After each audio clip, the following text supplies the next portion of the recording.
Tired of alt-tabbing between PowerPoint and OneNote? Let me show you how to embed your slides directly into your notes with 3 proven methods. Let's go.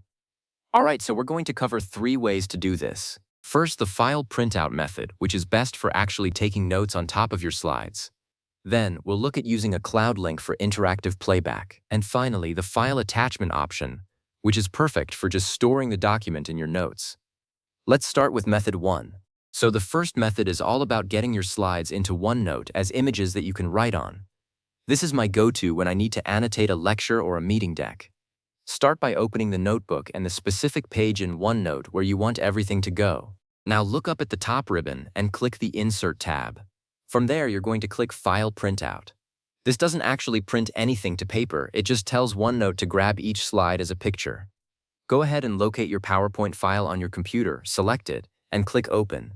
OneNote will process that file and drop each slide down your page in order. This might take a moment to process depending on how many slides you have. And here's the really useful part. Once those slides appear, if you right-click on any one of them, you'll see an option called Set Picture as Background. Now this is a game changer. Once you set it as the background, you can type notes directly over top of the slide without accidentally moving or selecting it. Everything stays locked in place. For the next method, we're going to need your presentation stored in the cloud. So open your file in OneDrive. Right-click on it, or use the Share button and select Copy Link.